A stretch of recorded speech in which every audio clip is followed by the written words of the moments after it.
Yeah, what's good, YouTube, man? It's your boy Swag back at it again with another. And this time, man, I got the best pro-am center for shooting centers. Whether you're 5-out or you're still doing PNR and you just want to be able to shoot like a popping center, I got y'all with this video, man. I checked a lot of heights when I was at community day. I looked at as low as 6'10s for prime centers up to 7'1s, 7'2s. And just like last year, man, 7 feet did look like the best height that just gave you the most attributes. So for weight, we're gonna go with wingspan. We're gonna max it out. Again, it kind of goes back to what the thresholds are gonna be for like unlocking animations like jump shots. As you guys know, like 86, you needed like an 86 mid-range to get Chris Bosh, and Chris Bosh was one of the bases. Just like there was Chris Bosh with 86. I think Hoff, which was super chicken. If you guys remember watching Hoff play for Black Market, he was like a sniper, and he only had like a low rated jump shot that you only needed like a 78 rating or something. So it kind of depends how the animations are going to be with the jump shots. But we did end up going max wingspan just to be effective more on the rebounds and lane steals and everything like that. So we did go with 265 pounds. First thing that we're going to do, go straight to that 90 standing dunk, just like last year. That mixed with the 70 vertical does give you the elite big man contact dunks.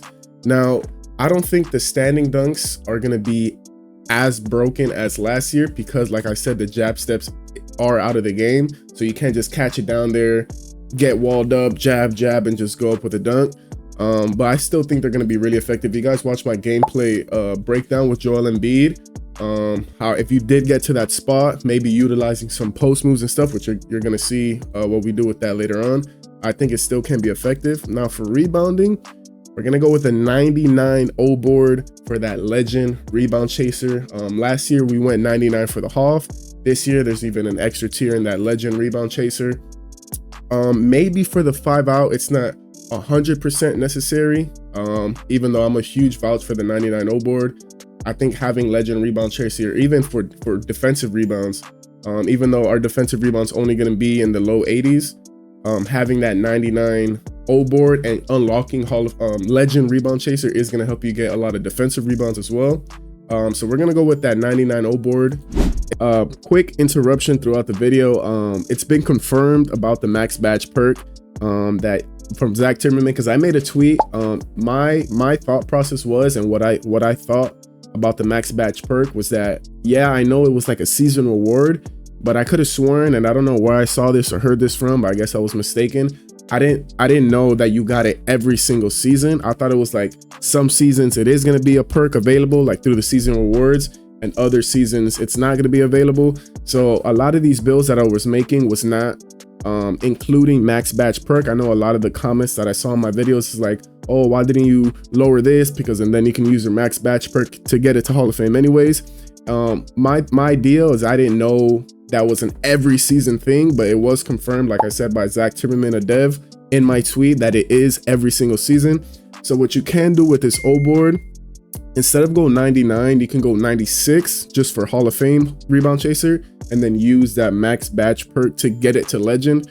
And seeing how you're gonna get a max badge perk every single season as a reward, you'll be able to get that badge on legend every season for the rest of 2K. So that is something to keep in mind. I will make better build. Obviously, when I have access to the builder again when the game comes out, I'll deep dive in the builder even more, keeping in mind the max badge perk and everything else. But I just wanted to clarify that for you guys. Now for steal, I know what people love to do is just go to where you unlock the badge, and if you don't get like the next tier in badge, it's not worth going up. And for some attributes, it is worth to do that. But as you see here, steel, you unlock bronze interceptor at 60 steel. So some people might just put it at bronze. It's like, oh, I can't get silver, might as well just put it right at bronze and keep it at a 60. That's not what we're gonna do, man. We're gonna completely max it out to a 70. If it's anything like last year, man, the thresholds, especially that threshold of 10, so like going from 60 to 70, or even like being in the 60s and then hitting that 70 threshold, it's like night and day difference, man.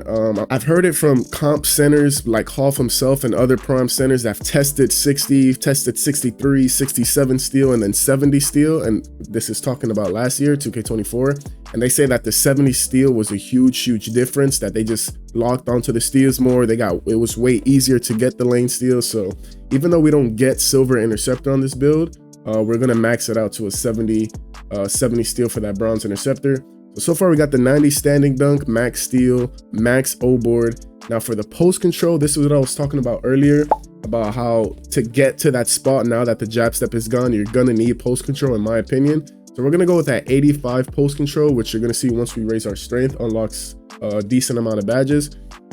But yeah, man, like the gameplay with Joel Embiid that I showcased in my gameplay video, if you guys didn't watch that, post control and utilizing drop steps, post spins, back downs, I feel like it's going to be a really effective way to activate your standing dunk to get to that sweet spot. Because like I said, no more jabs. You can't just go down there and just jab your way out and get a standing dunk. So I think the post control is really going to be effective. Now for shooting, we're going to max out our 3. And I know you can get 80 mid-range. If post fade phenom is something you do want, you can get that 80 mid-range, or if we find out that a specific jump shot you need an 80, then I recommend going 80. But for this specific build, I only went with 78 to get the silver set shot specialist. But looking back, probably 80 is a nice threshold, especially like I said, if you like doing those post fades. But we went with 78 for that silver set shot specialist, which is pretty much Claymore from 2K24. And because this is a pro-am build, we are going to raise our free throw. We're going to go with an 80 free throw. And now as we move to the block, in Pro-Am, this is why I was saying like you're gonna need different builds for Pro-Am and for Rec, because in Rec, you're most likely guarding the paint, you're just walling up, trying to get like blocks, trying to defend post moves, trying to just get the rebound, throw the break, whatever. In Pro-Am, however, almost every single time, if it's like a competitive Pro-Am team, the center is guarding the corner.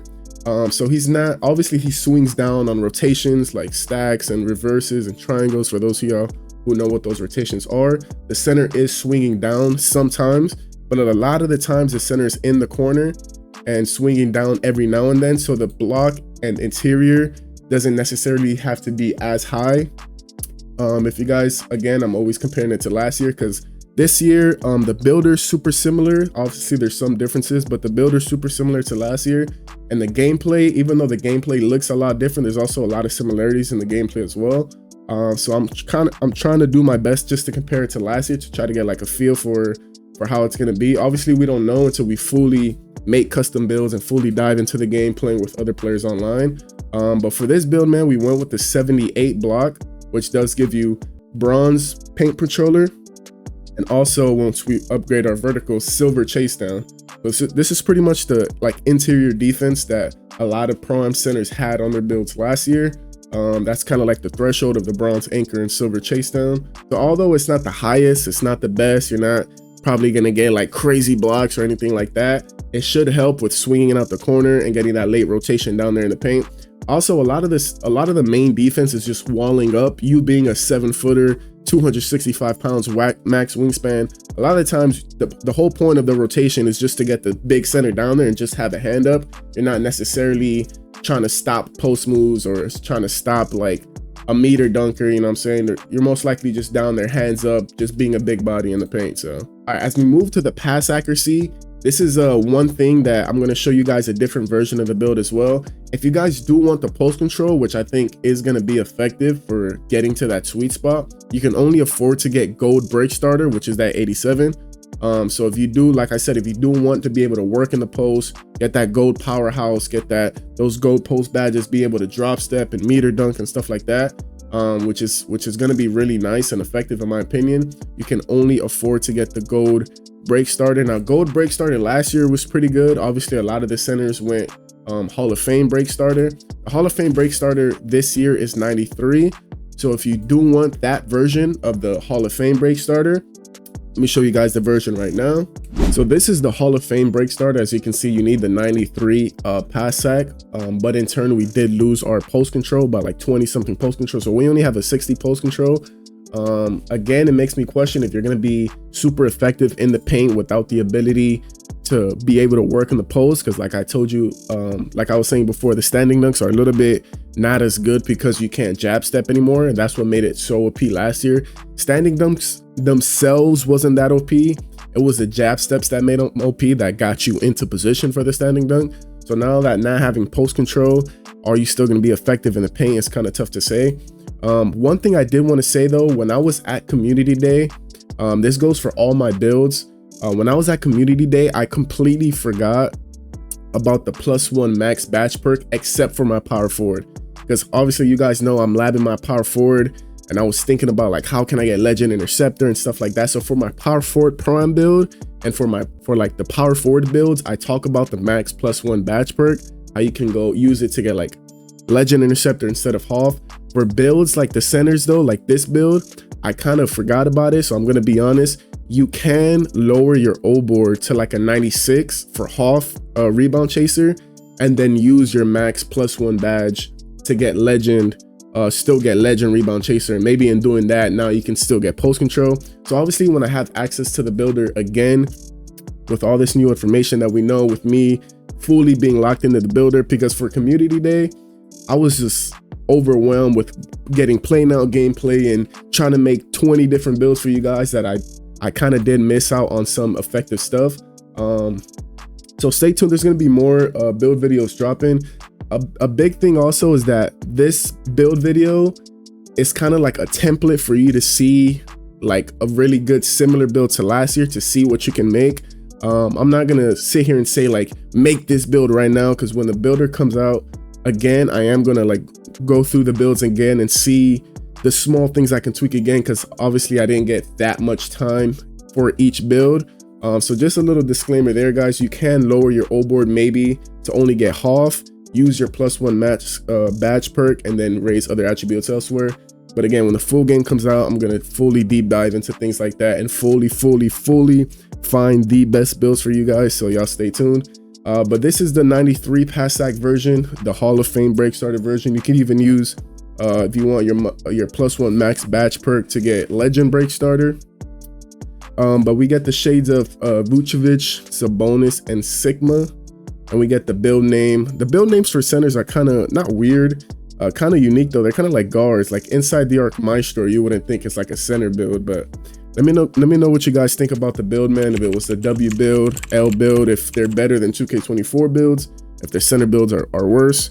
And just keep in mind that I did see you guys comments about the like cap breakers and the +1 max batch perks. I did forget about the plus batch perks during community day. For cap breakers, if you guys saw the announcement today about the rep, I don't think cap breakers are going to be something easy to get. So I don't recommend your first build being with cap breakers. If we do get cap breakers really early, then obviously I'll make a build video like integrating the cap breakers and how to save the most attributes. But for now, I wouldn't make a build solely focusing on the cap breakers. But let me know what you guys think. Hope you enjoyed the center video. Drop that sub button, drop that like button, turn on notice. I got plenty more builds on the way. Till next time though, I appreciate y'all. Love y'all. God bless. Peace.